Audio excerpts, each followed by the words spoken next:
राहुल गांधी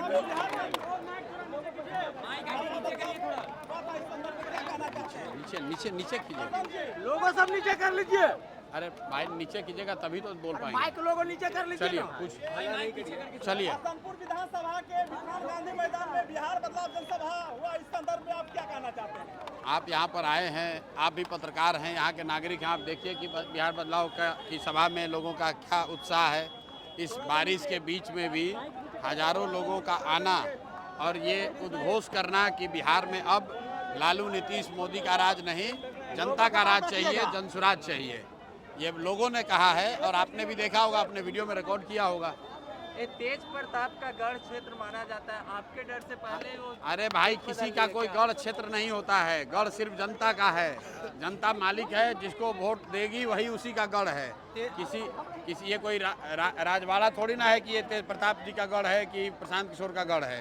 किसी का कोई गढ़ नहीं है, जनता जिसको वोट देगी उसी का गढ़ होगा। तेजस्वी यादव और राहुल गांधी भी वोटर यात्रा प्रारंभ कर चुके हैं बिहार में, तो अच्छी बात है, कम से कम प्रशांत किशोर की पदयात्रा ने बिहार के नेताओं को रोड पर तो उतारा, नहीं तो यहाँ पर तो सिर्फ लालू के डर से मोदी, नीतीश और मोदी के डर से लालू को वोट मांगने की परिपाटी थी।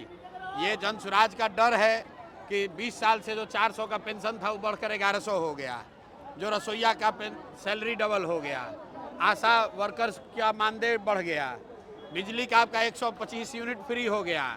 इसी तरफ जनसुराज का डर है, सारे नेता पैदल पैदल घूमेंगे, जनता के पास हाथ जोड़कर उनको जाएंगे मांगने वोट। नहीं तो अभी तक तो ये कहता था कि जाएगा कहाँ, लालू के डर से हमको वोट देवे करेगा। उसी तरह नीतीश और मोदी वाले लोग जैसे लालू का डर दिखाकर वोट लेते थे, वैसे राहुल गांधी और तेजस्वी यादव जैसे लोग भाजपा का डर दिखाकर वोट लेते थे। तो अब जनता का डर खत्म हो गया है, जनता के पास एक नया विकल्प आ गया है। और ये जनता के विकल्प की ताकत है कि नेता रोड पर घूम रहे हैं और जनता बैठकर मूल्यांकन कर रही है कि किसको वोट देना है, किसको नहीं देना है। दिलीप जायसवाल से पूछा गया था तो उन्होंने कहा कि अब हम प्रशांत किशोर के बारे में कुछ नहीं कहेंगे। दिलीप जायसवाल जैसा 10 आदमी का दम नहीं है कि प्रशांत किशोर के खिलाफ कुछ बोलें। बात व्यक्ति की नहीं है। जो कुकर्म करेगा, चोरी करेगा, जो आदमी बिहार को लूटेगा, उसको डर होगा ही, क्योंकि उनको मालूम है कि जनसुराज की व्यवस्था बनेगी। तो बिहार में जो सबसे भ्रष्ट नेता और अफसर हैं, बड़े नेता और बड़े अफसर, इनको सलाखों के पीछे डाला जाएगा और इनके आने वाली पीढ़ी से लूटे हुए पैसे को वसूला जाएगा। जीवेश कुमार कह रहे हैं कि हम नोटिस भेजेंगे और हम नकली दवाई नहीं बना। कौन?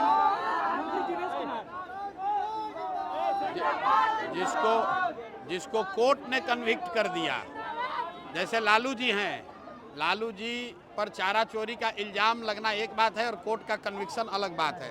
कोर्ट ने, न्यायालय ने ये बता दिया कि आपने इसमें आपकी गलती पाई गई। उसी तरह जीवेश मिश्रा के लिए राजस्थान के कोर्ट ने ये कह दिया कि ये जाली दवा बनाते थे, जाली दवा बनाने का इल्जाम इन पर साबित हुआ है। अब प्रशांत किशोर को उस पर कुछ कहने की जरूरत नहीं है। सीएजी घोटाला में 1000 करोड़ का जो महाघोटाला हुआ है एनडीए की सरकार में, भैया वो एनडीए के सरकार में नहीं हुआ है, खाली पिछले 5 वर्ष में हुआ है। 5 वर्ष में 78,000 करोड़, बिहार जैसे गरीब राज्य में 78,000 करोड़ रुपया का हिसाब किताब ही नहीं है कि वो पैसा गया कहाँ, घोटाला हुआ कि नहीं हुआ ये तो जांच का विषय है। लेकिन जो सीएजी ने कहा कि 78,000 करोड़ पिछले 5 साल में सरकार ने खर्च किया जनता का पैसा, जिसका कोई लेखा जोखा, कोई हिसाब किताब नहीं है। हसनपुर विधानसभा के दौरान में इतना भीड़, नीतीश कुमार भी बिहार में चलिए भैया।